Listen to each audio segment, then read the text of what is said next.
FM Live Drama.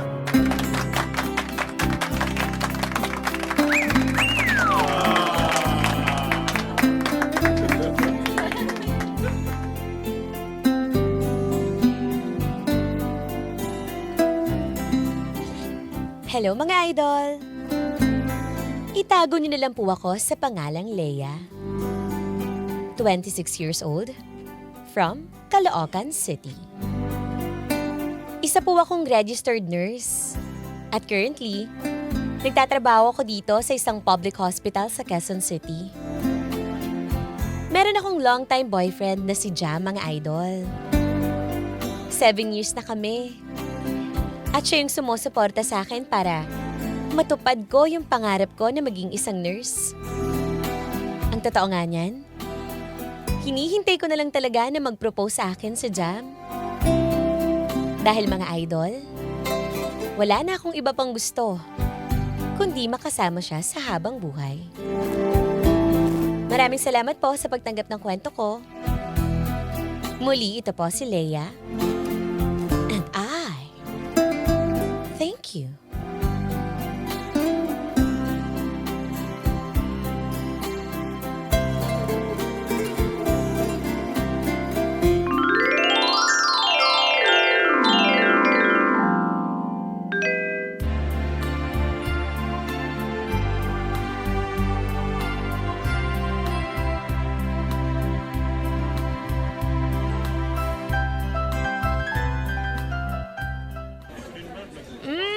Sarap talaga dito. Busog na busog ako.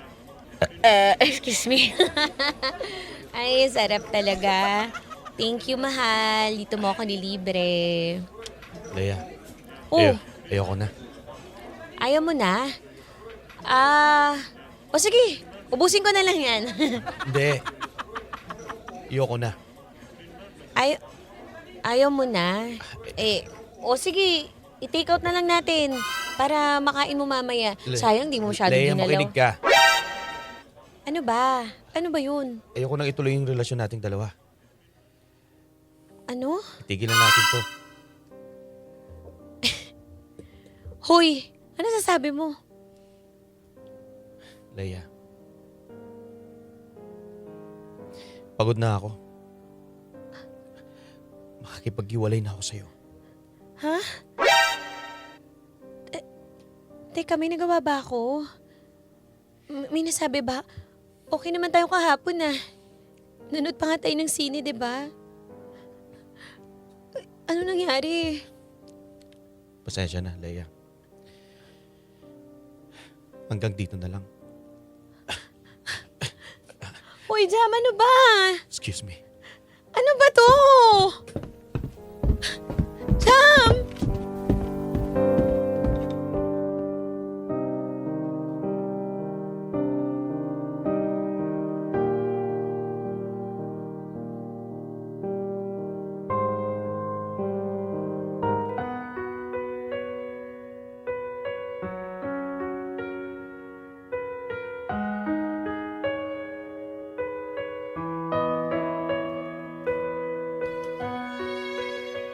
After 6 months, nabalitaan ko na lang na nagpakasal na si Jam sa ibang babae.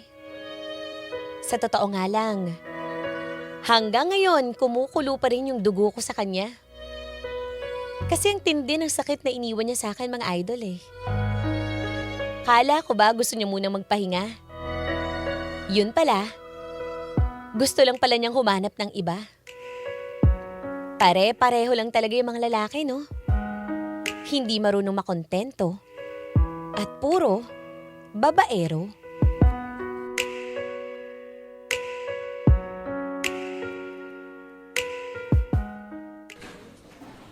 Ay nako, tignan mo. Tignan mo to. Ano na naman yan, Day? Ay, yung mga bagong post ni Jam, Ay, nako. kakairita. Alam mo, Leia, 5 years ago na nawalaan kayong dalawa, no? 5 taon na nakalipas. Pwede ba mag-move on ka na? Hoy, parang kahapon lang yung nangyari, be. Tignan mo, oh. Saya-saya niya tignan. Ewan ko nga kung accurate to eh. Kasi parang di niya masyadong pinapakita yung mukha niya eh. Alam mo, hindi niya deserve na maging kayo pa rin, no? At kahit kailan, sino ba naman ang matutuwa? Sinaktan ka at sinabihan ka lang ng ay magpapahinga tapos ano ginawa niya? Ayun, sumama sa iba at pinakasalan pa. OMG. Diba? Kaya move on a girl, okay? Imaginein mo, hello, 6 months, alam mo palagay ko, nag-overlap kami. Palagay ko nang bababae na talaga si Jam nun eh. 6 months? Tas ako 7 years, di man lang pinakasalan? Hindi man lang siningsingan? Kapal talaga ng mukha niyan. Alam mo be, alam mo, eto pag nagpagamot dito yung Jam na yan, nako, tutuluyan ko na talaga siya. Hoy. Huwag ka magsalita nagtapos, ano? Baka malay mo. Walang araw, pumuntahan dito sa ospital. Hindi Naku. natin alam. Huwag lang talaga siyang magkamali ng ospital. Dahil yari siya sa akin.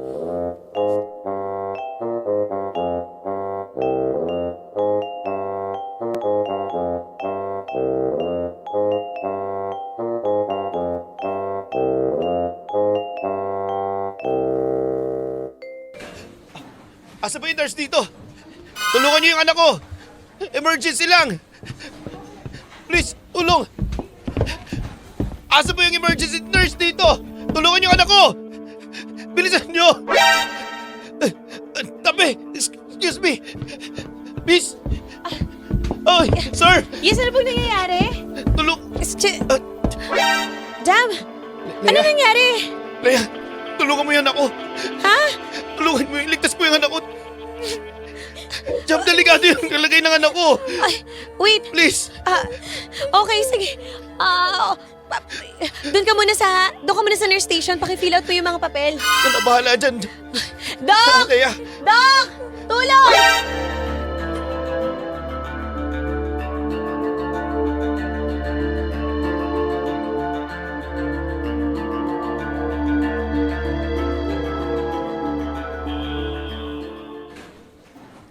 Leia, kumusta ang anak ko? Kumusta ang anak ko si Nene? Okay naman na siya. Siguro, inatake lang siya nung nakaraang sakit niya. Ano ba history ni Nene? Talagang sakitin niyang anak ko. Simula nung nag-1 taon, lagi na lang siya na dinadala namin sa ospital. Ah, okay. Pero ngayon stable naman na siya. Huwag ka na mag-alala. At saka, kailangan niyo pa muna mag-stay dito sa ospital ng mga ilang oras ha. Kasi marami pang test na gagawin kay Nene eh. Leia, maraming salamat ha. Hindi ko inaasahan na dito ka rin sa ospital nagtatrabaho. Hindi ko nga rin inaasahan na makikita kita dito eh. Ano ba nangyari sa'yo? Kamusta ka na? Parang bumagsak na yung katawan mo ah. Simula nung naghiwalay kami ng asawa ko, ako na nag-aalaga at nagpapantay kay Nene. Saklap yung pinagdaanan ko. Kaya wala akong enough na tulog. Dahil kay isip. Kaya ganito, bumagsak yung katawan ko. Ganun ba? Ka mag-alala. Magiging okay din naman yung anak mo eh. Leia, Bakit? pasensya ka na. Pasensya ka na. Dahil alam ko, masama yung loob mo sa akin. Dahil sa nangyari. Sana sa pagkakataon na ito, mapatawad mo ako. Alam mo, tatapatin kita. Sa totoo nga lang, bago ka dumating dito, kinikwento pa rin kita sa mga kaibigan ko eh. Nasasaktan pa rin ako sa mga nangyari dati. Pero, wala na yun. Tapos na yun eh. Importante, nakita tayo ulit. Salamat, Leia.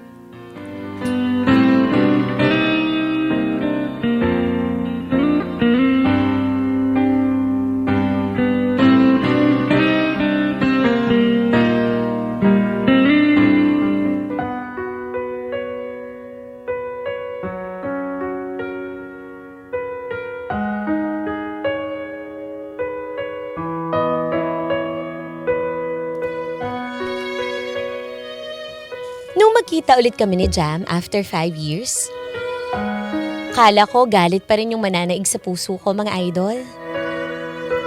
Akala ko kasi hindi ko pa rin siya napapatawad eh. Dahil pakiramdam ko, parang kahapon lang nung iniwan niya ako sa ere at pinagpalit sa iba.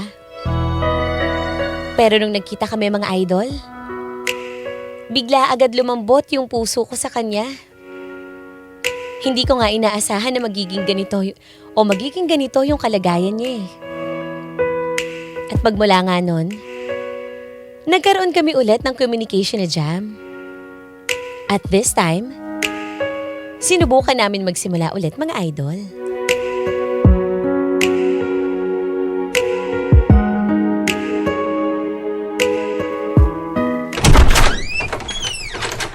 Thank you po, tita. Sinamahan mo ko sa ospital. Okay lang yon. Oh, kamusta pakiramdam mo? Okay naman po, tita. Binilan mo po kasi ako ng paborito kong food. Kasi kailangan mo kumain ha. Tsaka, wag puro candy kakainin mo ha. Kailangan mo din talaga magulay. Opo, tita. Salamat po talaga. Welcome. Nene, saan pala yung papa mo? Parang hindi ko siya nakita dito sa bahay. Si Papa po. Kasama niya po si Mama. Mama mo? Opo, tita. Nandito nga po si Mama natulog nung isang araw eh. Talaga? Dito ka na lang po matulog, tita. Para makita mo din po si Mama. Bakit? Dito ba uuwi yung mama mo ngayon? Sabi niya po, babalik po siya. Okay. Gano'n ang katagal natutulog dito yung mama mo? Matagal na din po, tita eh. Ganun ba?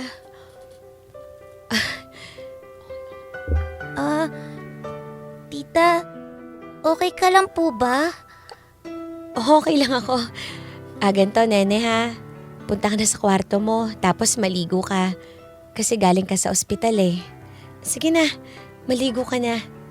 Sige po, tita.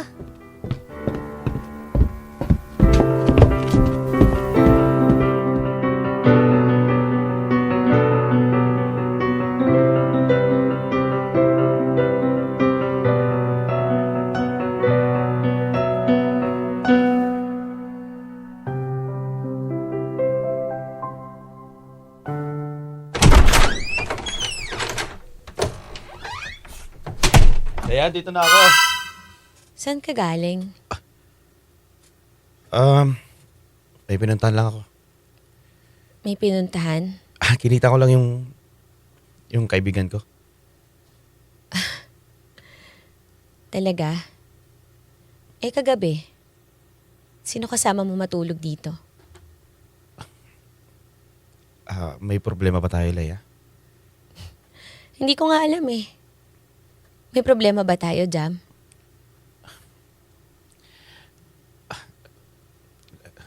Leia, Ano? yung misis ko yung kasama ko kagabi. Sorry, hindi ko maamin sa iyo eh. Ano to?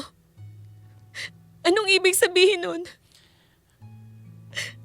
Ba't di mo sinabi sa akin? Nagkabalikan na ba kayo? Leia, ginagawa ko lang yan para kay Nene. Kailangan din ni Nene makita yung kanyang mama. Pero hindi ibig sabihin na hindi kita mahal. Sinungaling ka! Leia, kailangan din kita. Kailangan mo ko. Pero iba katabi mo sa kama.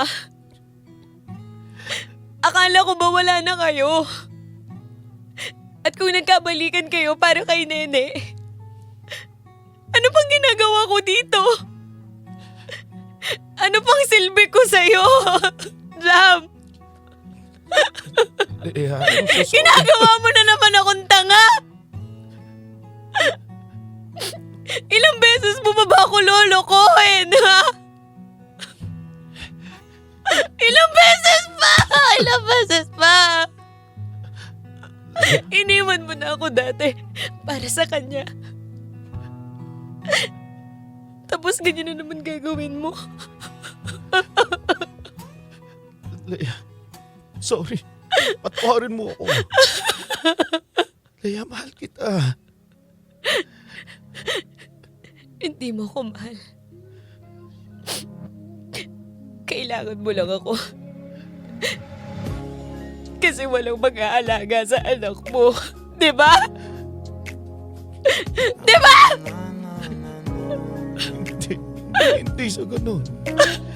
Ayoko mawala ka, Leia. Bibitaw ng mahinahon ako ba'y lulubayan ng ating mga kahapon na di na kayang ayusin ng lambing. Mga pangako pa'y sapat na upang muli tayong ipagtagpo na. Ang kapal na mukha talaga ng lalaking yon. Sinasabi ko sa iyo, Leia. Kaya nga eh. Grabe. Siguro kaya niya ako binilikan. Para lang may makatulong siya pag-alaga kay Nene eh. Masakit pa doon, ginagamit niya yung bata. Ay nako, tumpak ganern ka dyan. Yan din na nakikita ko eh. Ikaw naman kasi, sabi ko sa iyo eh, masyado ka marupok. Paano ba naman alam niya yung kiliti ko? Akala ko naman nagbago na. Tinanggap ko na nga may anak na siya eh. Mas ganito pa. Hindi talaga makakatiwalaan yung lalaking yun. Kung nandito na yun, titirisin ko talaga yun. Ay nako, nakaka-stress siya ha? Tita Leia! Tita Leia! Miss na po kita! Oh, Nene! Anong ginagawa mo dito? Tita, balik ka Ano na. to ah? Sino Leia. kasama mo? Leia. Ay, andito nga. Naku, ay halika. Halika muna, Nene. Sumama ka muna sa tita mo, ha? Halika, sumama ka muna sa akin. May titingala tayo doon sa kabila. Halika na. Tara na. Nene, sama ka muna sa kanya, ha? At saka, usap muna kami ng papa mo. Opo, tita. Sana po ikaw na lang po yung mama ko. Ah, Nene, may mama ka na eh. Hindi ako yung mama mo. Kaya sige na, bitaw ka muna kay tita. Ay, Esmeralda. Tara na. Halika na dito. Nene, halika na. Sumama ka na sa akin. Leia. Ano ba to, Jam? Ba't ba nag-i-eksena pa kayo dito sa ospital? Sinamahan ko lang si Nene. Gusto ko lang niya makita. Para saan pa? Hinahanap ka niya. Sinahanap ka pa nga niya kaysa kay mama niya. So, anong gusto mong maramdaman ko matuwa ako? Magtatalon ako sa saya dahil hinahanap ako ng anak mo. Alam kong galit ka sa akin. Pero sana pagbigyan mo naman ako. Hindi naman para sa akin to eh. Para naman kay Nene ito. Ano ba, Jam? Pwede ba? Huwag mo na nga gamitin yung bata. Huwag mo na ako paglaruan. Ilang beses mo ba ako sasaktan?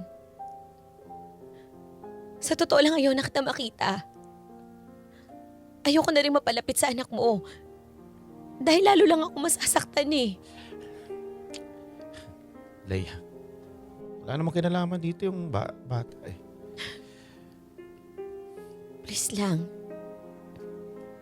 Simula ngayon, Jam. Ayoko na magkaroon ng connection sa'yo. Kaya sana respetuhin mo yun. Umalis na kayo dito ni Nene. Kaysa masaktan palalo yung anak mo. Paano ko ipapaintindi kay Nene? Sasabihin ko sa kanya na ayaw mo akong makita. Hindi ko na problema yun. Kaya pwede ba? Umalis ka na.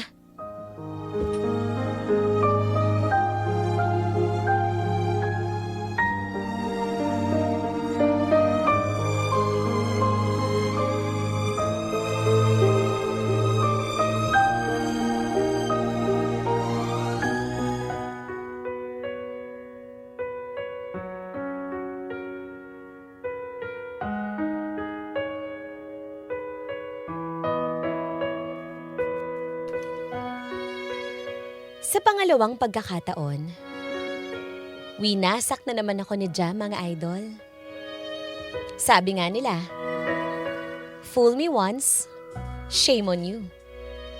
Fool me twice, shame on me.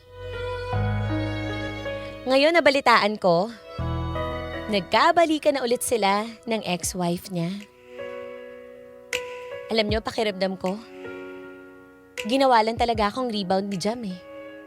Dahil ako yung convenient sa kanya.